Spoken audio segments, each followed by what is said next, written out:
ہمارا معاشرے کی ایک حقیقی تصویر بہت پرانی بات ہے۔ ایک چھوٹے سے گاؤں میں خاموشی اور سکون کا بسیرا تھا۔ لوگ کھیتوں میں کام کرتے، بچے کھیلتے اور عورتیں اپنے گھروں کو سنبھالتی تھیں۔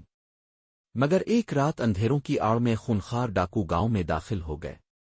وہ گھر گھر گھسے لوٹ مار کی اور معصوم عورتوں کی عزتیں پامال کر ڈالیں۔ پورا گاؤں خوف سے کانپ اٹھا۔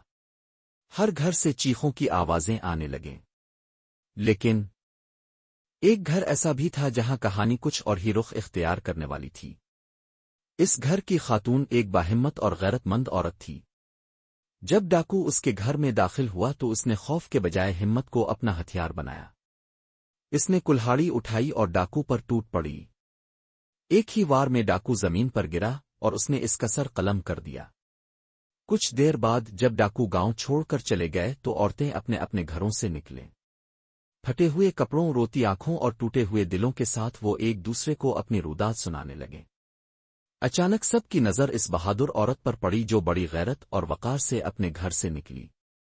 اس کے ہاتھ میں اس ڈاکو کا کٹا ہوا سر تھا۔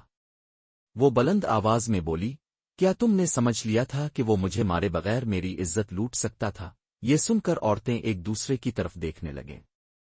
ان کے دلوں میں خوف جاگا کہ اگر شوہر واپس آ گئے تو وہ پوچھیں گے، اس عورت نے مزاحمت کی، تم نے کیوں نہ کی؟ اپنی بے غیرتی کو چھپانے کے لیے انہوں نے فیصلہ کیا کہ یہ عورت زندہ نہیں رہنی چاہیے۔ اور پھر وہ سب اس پر ٹوٹ پڑیں۔